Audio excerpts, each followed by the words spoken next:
it's heartbreaking. It really is. And it's amazing the number of unpaid caregivers, family members who are there. There are 15 million unpaid caregivers. Over half of the people with dementia are being cared for by someone at home. These are people like my family who found themselves in the caregiving role, were educated, have resources, and had absolutely no idea how to handle constant repetition, difficult questions that are frustrating. And so Memory Care Home Solutions is a service that comes out to people's homes, goes into their homes, and sees what are the most difficult issues with which you are dealing now. And it's totally free of charge. Even even just watching 20 seconds of a clip, it can be, gosh, I hate to say it, it can be frustrating.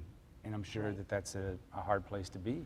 So I had a family tell me about, so the helpline that you mentioned earlier, that's the Alzheimer's Association's helpline. 24 hours a day, 7 days a week. Anytime you want to call, any place you can call and we'll answer any question. But one of the callers called in and said, I wish that I would have called you earlier. I wish I would have called you before the dark days. And I said, well, what were the dark days? And she said, before the disease took over for Mother, if I had known about how to communicate and how to work with her, and I would have enjoyed those few precious moments I had left.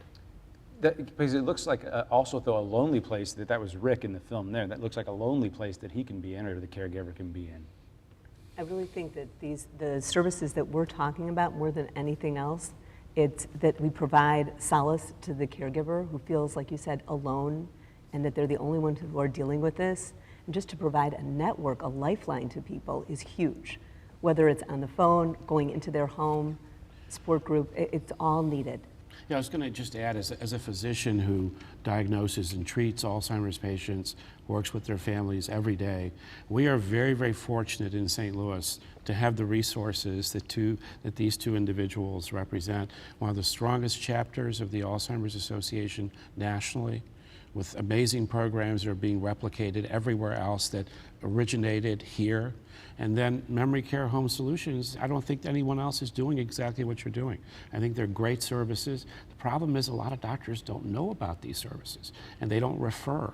So I think one of the things the show will do is hopefully make people more aware of the services that you provide, including physicians. Is there a physical toll on the caregiver too? Absolutely. Oh, absolutely, absolutely. I mean, and you need to, and in the show, when I see Daisy and I see Sonia, I actually have to tell Daisy to take a break because it's a 24/7.